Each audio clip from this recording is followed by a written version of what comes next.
Hello and welcome to my channel. In this video we will be looking at AQA Alevel Psychology 2023 Paper 1 Exemplar Answers for Attachment, which you need to know for AQA Alevel Psychology. I hope you enjoy this video and find it helpful. Let's get started. Please note that these answers have been produced with knowledge of the mark scheme but have not been approved by the mark scheme themselves. There are 3 assessment objectives, AOs, in psychology. In this video they are color-coded. AO1 Knowledge, purple.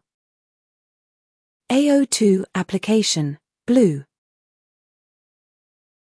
AO3 Evaluation, red and green. Question 1. Outline the learning theory of attachment. 4 marks. Doland and Miller, 1950, behaviorists, proposed that caregiver-infant attachments can be explained by the learning theory also known as the cupboard love theory, where an infant learns to associate a caregiver with a feeling of pleasure when they are fed, classical conditioning, and an infant is reinforced in the behaviors that produce these desirable responses from a caregiver, operant conditioning. Therefore, children learn to love those who feed them. The learning theory suggests that in the case of caregiver-infant attachments, food serves as an unconditioned stimulus, UCS, to which a feeding infant has an unconditioned response, UCR, of pleasure.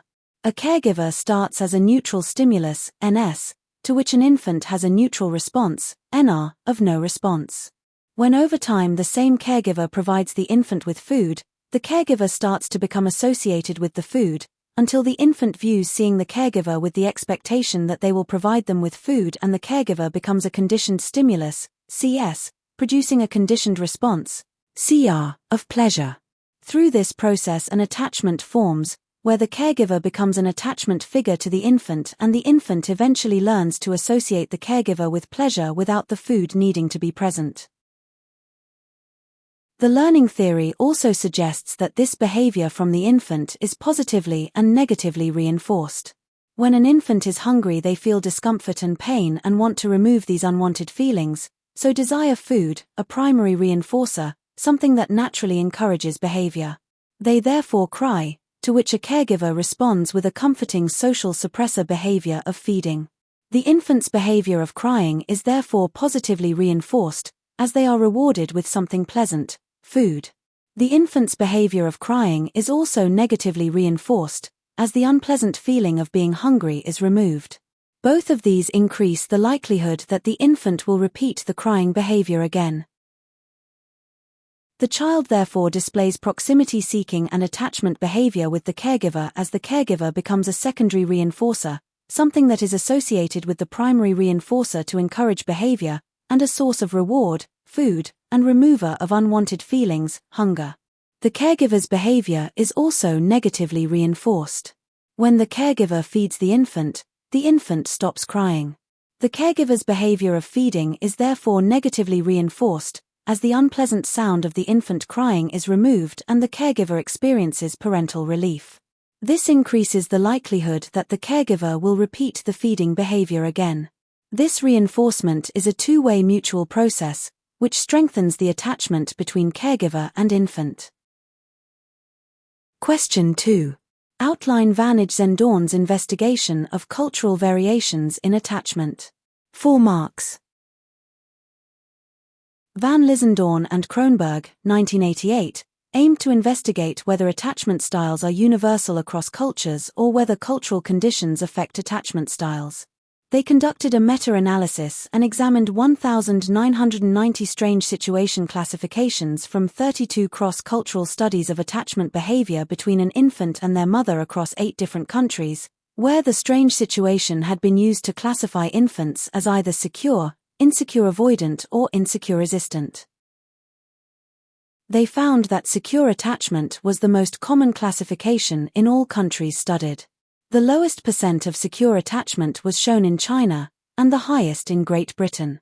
Insecure avoidant attachment was most common in Germany but rare in Israel and Japan. The variation within cultures was 1.5 times greater than the variation between cultures, e.g. 18 of the studies were from the USA. In one study, only 46% were classified as securely attached compared to another study where 90% were classified as securely attached. The overall average findings were consistent with Ainsworth's original research: secure 65%, avoidant 21%, resistant 14%. Individualistic culture rates, e.g. Britain, Sweden, Holland, Germany, USA of insecure resistant attachment were similar to Ainsworth's original study, under 14%, but collectivist culture rates, e.g. China, Japan, Israel of insecure resistant attachment were not similar to Ainsworth's original study, above 25%. They concluded that secure attachment was a global pattern and not limited to just Western cultures such as the US. This could be seen to support the view that attachment was an innate biological process which aids healthy social and emotional development and survival, as it was evident across the globe.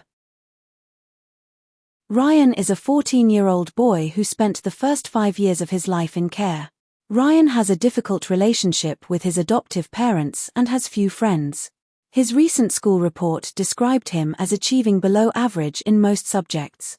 Ryan has also recently been in trouble with the police for antisocial behavior. Question 3. Discuss Bowlby's theory of maternal deprivation. Refer to Ryan in your answer. 16 marks. Bowlby, 1951, proposed the maternal deprivation hypothesis, which suggests that attachment and care between an infant and their mother or mother substitute is essential for a normal and healthy psychological development of an infant, both emotionally and intellectually. Bowlby, 1953, proposed that a warm, intimate and continuous relationship with a mother is necessary for healthy psychological and emotional development, stating that mother-love infancy is as important for mental health as are vitamins and proteins for physical health. Infants who experience prolonged and continuous separation, where the infant is not in the presence of their primary attachment figure, and deprivation, the loss of emotional care that would normally be provided by a primary caregiver, are classified as being maternally deprived and are likely to also experience serious and harmful consequences to their social, intellectual, and emotional development. The short-term effects of maternal deprivation are seen through protesting, such as outward expressions of separation anxiety, e.g. crying, kicking, and running away; despair, where the infant still feels separation anxiety inwardly, but the behavior becomes more apathetic, e.g. sulking, sucking thumb for comfort; and detachment, where the infant will interact with people again, but may initially reject the mother when she returns due to anger. The long-term effects of maternal deprivation are seen as inability to form bonds with other people, an avoidant or dismissive attachment type, aggression, dwarfism, dependency, depression, with individuals most commonly being diagnosed with an attachment disorder due to their emotional and social maladjustments. Bowlby believed that these effects were permanent and irreversible. Based on Bowlby's principle of the internal working model, the infant and mother's relationship is crucial in acting as a template for the infant's future parental relationships. If an infant has a good infant-mother relationship, then the infant is more likely to form a positive internal working model, which is most likely to lead to an infant having an ability to be a good parent. If an infant has a bad infant-mother relationship, then the infant is most likely to form a negative internal working model, which is most likely to lead to an infant having an inability to be a good parent. Bowlby saw the first 30 months of an infant's life as a critical period for psychological development. If an infant experiences prolonged, a loss of, or an extended period of separation from their mother, then the infant will be deprived of emotional care, and Bowlby believed psychological damage and emotional disturbance was inevitable. He also believed there was a continuing risk of this up until the age of 5. However, long-term psychological harm and emotional disturbance could be avoided if a substitute mother is able to provide suitable emotional care and be sufficiently sensitive to the infant's needs. It is likely that Ryan has experienced maternal deprivation due to a lack of a mother figure during the critical period, having spent his first 5 years in care. Ryan is demonstrating some of the consequences of deprivation, e.g. emotional problems, difficult relationship with parents and friends, reduced intelligence, below average in most subjects, delinquency, antisocial behavior. It is also likely that his lack of relationship with others and delinquency may be due to lack of empathy and affectionless psychopathy. Bowlby, 1944, aimed to investigate whether there was a link between maternal deprivation in infancy and affectionless psychopathy and delinquency in adolescence. Bowlby conducted a quasi-experiment and used an opportunity sample. Bowlby analyzed the case history of children attending his Child Guidance Clinic Center and selected a sample consisting of 44 criminal teenagers who had been accused of theft and persistent offending. They were compared to a control group of 44 emotionally disturbed, non-criminal teenagers. The two groups were matched for age and IQ. All thieves were interviewed and tested for signs of affectionless psychopathy, characterized by a lack of affection, lack of guilt, lack of shame for their offending actions and behaviors, lack of sense of responsibility, and lack of empathy for their victims. Their families were also interviewed in order to establish whether the thieves had prolonged early separations in infancy from their mothers. The interviews and tests were conducted by a psychiatrist, Bowlby, a psychologist, and a social worker. He found that 17 out of 44 thieves, 39%, had experienced prolonged separation from their mothers in the first 2 years of their lives. 14 out of 44 thieves, 32%, could be described as affectionless psychopaths, with 12 out of the 14, 86%, experiencing prolonged separation from their mothers in the first 2 years of their lives, often due to hospitalization or being in foster care. In contrast, only 5 of the remaining 30 thieves, 17%, had experienced separations. Of the control group, only 2 out of 44 had experienced long separations. They concluded that there is a causal link between prolonged early separation and deprivation and, later emotional difficulties, causing affectionless psychopathy. A lack of continuous care may cause emotional maladjustments or mental disorders. A limitation of Bowlby's 44 Thieves study is that it was based on retrospective information. Bowlby interviewed parents and families about their teenagers' upbringing and lifestyle. This information was therefore collected after the teenagers grown up and either committed crimes or suffered emotional disturbance. It is likely that the family's recall of the teenagers' childhood events were inaccurately as a result of memory distortions, forgetting details over time or being influenced by current feelings or beliefs when recalling past events. The information collected could therefore be subjective, as it is known that their once children experience some form of disruption to their social or emotional development.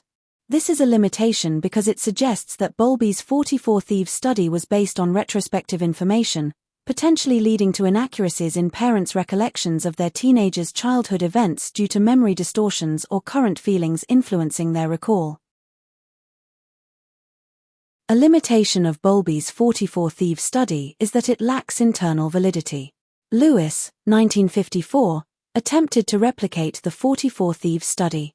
He looked at 500 teenagers and found no association between early separation and later psychopathy of criminality or relationship difficulties.